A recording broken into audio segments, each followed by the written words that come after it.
언어치료 하심탑! 오늘 어떤 주제 나눠볼까요? 오늘은 치료사 쌤들이 은근히 궁금해하는 하루 동안 보는 케이스 양과 주로 어떤 장애군을 보고 있는가입니다. 치료사라면 누구나 하는 고민이죠. 특히 초보 치료사 쌤들이라면 더욱 하는 고민. 하루 동안 몇 케이스를 해야 적절한지, 현재 내가 하고 있는 케이스가 적은지, 혹은 많은지, 아니면 적당한지 고민하는 순간들이 있어요. 그래서 나는 이러한 장애군을 만나고 있는데 다른 언어쌤들은 어떤 언어 장애군을 만나는지도 궁금하죠. 그래서 오늘은 이 두 가지에 대해서 이야기 나눠보려고 해요. 먼저 우리 고고쌤은 몇 케이스를 하고 있어요? 저는 하루 평균 한 4개에서 5개 정도를 하고 있고 많을 때는 9개 케이스를 해본 적도 있어요. 첫 케이스 시작 시간은 보통 1시 정도에 시작하는 것 같고 마지막 케이스는 6시에 끝나게끔, 너무 늦어도 7시에 끝나게끔 그렇게 했던 것 같아요. 그리고 하루 동안 할 수 있는 케이스 양은 저는 한 8개 정도까지도 가능해요. 아침부터 한다면 그렇게 할 수 있을 것 같아요. 근데 이렇게 8개를 월화수목금 너무 하다 보면은 너무 지치고 힘들잖아요. 그래서 저는 이렇게 매일매일 하는 게 아니고 일주일에 한 3번 정도? 월수금, 화목토 이렇게 띄엄띄엄 하면은 그래도 몸이 좀 쉴 시간도 있어서 요런 패턴이 가능하더라고요. 디니쌤은 현재 몇 케이스 정도 하고 있나요? 저는 하루 평균 4개 정도 하고 있어요. 첫 케이스 시작은 보통 1시에 시작하고 마지막 케이스는 6시에 끝나요.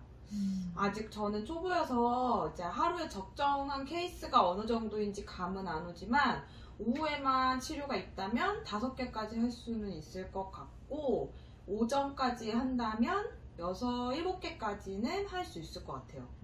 저 같은 경우는 치료가 오후에 몰려 있는 게 좋은 것 같아요.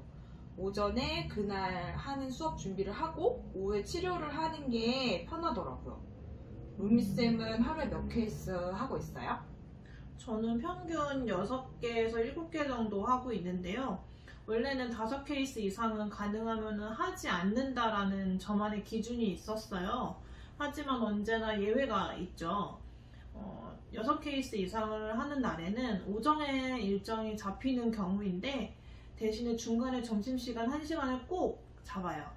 점심 먹고 휴식하면 오후에 5케이스를 좀 할 수 있더라고요. 물론 목에는 무리가 가지만 저는 케이스 사이에 10분씩 쉬는 시간을 두면서 조금이라도 쉬면서 다음 치료를 준비하기 때문에 그래도 오후에 케이스를 연달아 하면 조금 괜찮은 것 같아요. 그리고 하루 동안에 몇 케이스를 봐야 한다고 정해진 양은 없어요. 쌤들이 본인의 에너지를 잘 분배해서 마지막 케이스까지 집중해서 동일하게 질 좋은 치료를 제공할 수 있다면 몇 개의 케이스를 한다고 해도 무관해요. 센터에 따라 케이스 양이나 휴식할 수 있는 시간을 보장해 주기도 하고 그렇지 않기도 한 것 같아요. 아니면 치료사의 이제 자율에 맡기기도 하고요. 자율에 맡기는 곳은 쌤들만의 기준을 정해서 케이스 양을 조절하면 될 것 같아요. 그러면 이번에는 쌤들이 자주 만날 수 있는 언어장애군과 현재 만나고 있는 언어장애군에 대해서 이야기해 볼게요. 먼저 고고쌤 어떠세요? 저는 지금까지 가장 많이 만나본 언어장애군은 아무래도 언어발달 지연 아동이 가장 많아요. 2세 후반부터 5세까지는 언어발달 지연 소견을 주변에서 받고 오는 친구들이 많아요. 우리 아이가 말을 안 해서 미리 걱정하고 오시는 경우도 있고 어린이집 들어가면서부터 또래랑 차이를 좀 보이니까 그때 찾아오시는 분들도 있으세요. 그 다음에는 좋은 친구들도 많아요. 특히 5세에서 7세 사이의 친구들이 가장 많이 오고 학교 들어가기 전에 발음을 고치고 싶어서 오는 경우가 많이 있었던 것 같아요. 루미쌤은 어떤가요? 저도 가장 많이 본 언어장애군은 언어발달 지연인데요. 단순하게 언어발달 지연인 아동부터 장애를 동반한 언어발달 지연까지 본 것 같아요. 그리고 요즘에는 그 언어발달 지연 친구들 중에 무발화 아동들도 굉장히 많은 편이죠. 선생님들도 무발화 아동들을 본 경험이 있으신가요? 네, 저는 지금도 언어발달 지연 아동 중에 거의 한 40% 정도의 아동들이 무발화로 시작해가지고 이제 조금씩 발화를 트여가는 단계인 것 같은데, 무발화 친구가 아무래도 처음 만나면은 좀 어렵기는 하죠. 그래도 이렇게 한 단계 성장하는 모습을 볼 때마다 가장 많이 보람이 되고 좀 그 기쁨이 되는 아동들인 것 같아요. 디니쌤은 많이 보고 있나요? 저는 아무래도 이제 경험이 없으니까 그런 그 발전한 단계까지는 못 본 것 같은데, 한 명을 만나봤는데 이제 그 아이는 이제 다른 데로 가게 돼서 제가 쭉 지켜보진 못했지만 그 아이를 볼 때 처음에 되게 겁이 많이 나더라고요. 그래서 제가 이제 많이 할 수 있는 거는 집중적으로 언어 자극을 들려주는 거지만 계속 하면서 이렇게 해도 되나? 내 속에 끊임없는 내적들이 있었어요. 그래가지고 사실 또 만약에 새로 무발화 아이가 온다면 똑같이 겁이 날 것 같아요. 무발화 되게 어렵죠. 우리가 어떻게 접근을 해야 되는지도 어렵고, 알고는 있지만 내가 적용하고 있는 것들이 맞는가 싶은 것도 되게 많죠. 네. 무발화 어려워요. 그리고 저는 그 다음으로 많이 본 언어장애군은 유창성 장애 친구들인 것 같아요. 요즘 유창성 장애 친구를 본 지가 되게 오래된 것 같은데 센터에 잘 안 오거든요. 우리 루미쌤은 자주 보시는 장애군인가요? 저는 그래도 현재도 유창성 장애 친구들은 한 10% 정도 보고 있어요. 전체 케이스 중에.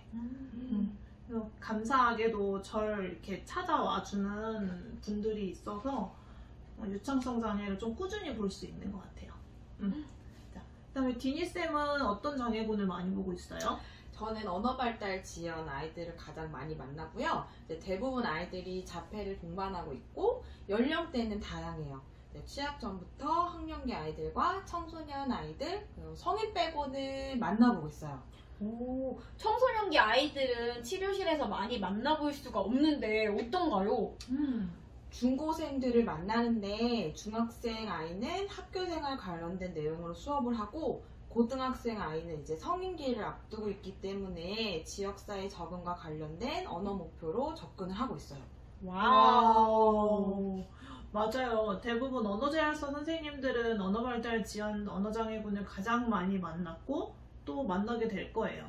물론 특정 센터의 경우에는 특화된 언어장애군을 많이 만나게 되지만 말이에요. 오늘은 우리 하루 동안 나에게 적절한 케이스의 양과 언어 치료를 하면서 주로 만나게 되는 언어장애군에 대해서 이야기해봤어요. 여러분, 오늘 정보 유용했나요? 궁금하신 점은 댓글이나 인스타 DM 또는 메일로 보내주세요. 다음 시간에도 더 재밌고 알찬 정보로 돌아오겠습니다. 그럼 안녕!